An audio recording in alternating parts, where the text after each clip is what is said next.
All of these people in my life acting berserk. I'm feeling all pissed off and hurt. I need to know if I am the jerk. Oh, am I the jerk? Oh. Okay, this person wants to know, am I a jerk for charging my stepdad rent? Here's what the email says, and there's a fun little twist in this one. It says, I'm turning 18 in a month, so my stepdad gave me the heads up that I would need to start paying rent if I decided to stay in the house with he and my mom. Well, what my stepdad doesn't know is that I own the home. My real father died when I was 6, and he left the house to me in his will, since he and my mom were never married. So in turn, I told him that he actually needed to start paying me rent when I turn 18. Now, all of a sudden, he doesn't think this is a fair proposition because he hasn't ever paid rent in the house and says that I am only doing this to be nasty. He says that when he was going to charge me rent, that he was actually doing it for my own good, telling me to learn to become a self-sufficient man. My mom believes that my stepdad was wrong to ask me to pay rent, but she thinks that what I'm doing in return is spiteful. Am I really being a jerk? Whoops, stepdad. No, you're not being a jerk. You're being petty, and I like petty. Look, I almost said a curse word. Uh-oh. If someone does something to you and you turn around and do checkmate to them, sorry, not sorry, maybe your stepdad should have stayed in his lane. That's an amazing checkmate kind of move, though, when stepdad's all, and he didn't even go to the mom and run it by her. He comes right to him and says, you need to start paying rent when you turn 18. This man is a buffoon. He doesn't even know the details of the home he's living in. He's just living there rent-free and just loving his life. I guess it had never come up. The mom didn't want to tell him. Whatever. And he just assumed it. Wham, bam, checkmate. Look, everyone needs to calm down in the family and kind of just hashtag be cool. The dad was being a jerk. The stepdad. The stepdad was being a jerk, and the son is annoyed with the dad. But you can do this in a peaceful way to where everyone doesn't have to get upset. But if you do make him pay rent, it's going to turn into a problem. It's going to turn into a thing. Do you want a peaceful home or do you want issues? It's up to you. I think to me, you got to know a little bit more about what is this stepdad like. If he is somebody that is already difficult to live with and he continually pulls power trips on you and you almost feel like you're in a not awesome environment because of this stepdad, I would imagine this isn't the first thing the stepdad has ever done that's kind of jerky. Yeah, what's to he this like? kid. What's he been like up until now? And if he is a problem and he creates a toxic environment for you in a home that you own, you're not being a jerk if you say, it's time for us to separate. You're right. I need to become a man. Part of being a man is living in your own home, and I own this home. You don't. So if you're going to stay, I'll let you stay for a year if you pay rent. And then after that, you guys need to get your own place. It's time. There's the door, Phil. Yeah. Yeah, that's what I'm saying. If you want to push the issue, it's going to lead to drama, and it's all what you want to do. Do you, because isn't the mom living there as well? The mom would have to leave. The stepdad fired the first shot, and you better make sure if you're going to fire a big shot like that, you have a leg to stand on, and he doesn't. So now he's being put in his place. I think you should tell him that your time here is done. Yeah, it's all on what you want to do. Okay, but I would not say that you're the jerk if you decide to do that. No. Tell your mom she can live there forever. You'll take care of her forever. But this man who wanted to start a war with you is not welcome in the home you own. Only thing I would say is, when it comes to family issues, sometimes one of the people in the equation is going to be the bigger jerk or just flat out wrong. And you just have to ask yourself, is there a peaceful solution to this to make everybody happy? I'm talking about your family, your main players. Is there a way to make it peaceful? Sometimes there's not. I would just try to look down that avenue. Got an email here, somebody saying, am I the jerk for covering up this tattoo?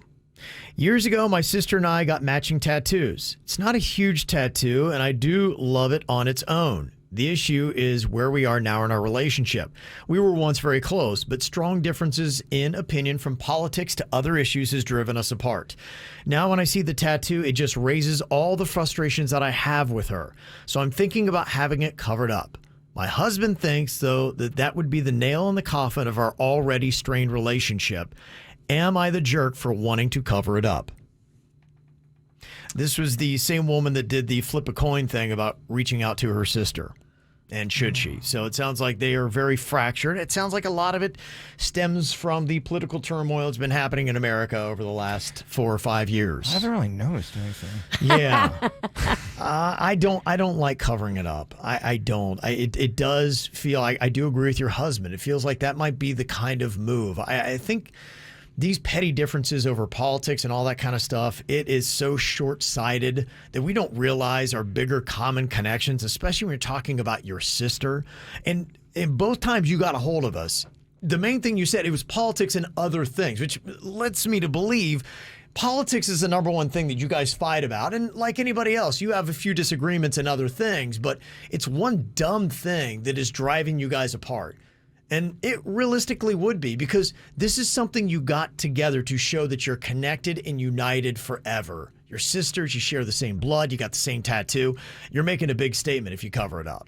You're making a big mistake if you cover it up, too, because you guys are fighting about stupid stuff that has nothing to do with your blood connection. Mm-hmm. You got to remember that time on this earth is short, and your sister is one of the closest bonds you'll ever have. Don't waste time being mad. Figure it out, get back together, and mend fences with your sister. I think what you're doing, too, every time you look at it, you say that it frustrates you. You know, there is good and bad in all of us. And I think immediately you're now associating this tattoo with all the bad things you see in your sister. There has to be some good things. One, the fact she's just your sister. You've clearly, at some point, you were so tight that you both went out and got this tattoo together. What was going on in your lives at that point that you connected on so much? And maybe start thinking about those things rather than the fact that one's a Democrat, one's a Republican, or whatever you guys are. You know? Or do the alternative and hate her forever and then die with regrets. Okay. It's all your own strategy. What do you want? Just think about it like that. When you're on your deathbed, is the political battle really going to matter? Well, this is what I was talking about in the earlier scenario. Sometimes family members cannot come to an agreement, and one of the people in the equation has to either hold on to the anger or let it go and drop the ego on both sides and go, all right, Virginia is my sister and we don't agree. I'm going to love her anyway. And this is, if not, you are going to live a contention. You guys will be fighting all the time and probably not speak. It's not good. It's not good. There's nobody closer to you than your sister.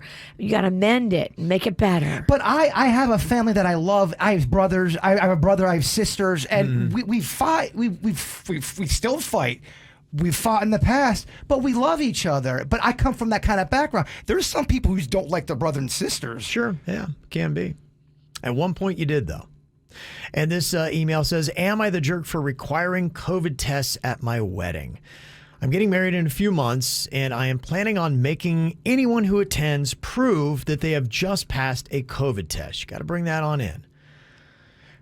Now, we had an aunt who died of COVID last year, and there are several family members who are older. Of course, there has been some early brushback on this from some close family members. At this point, what is the big deal?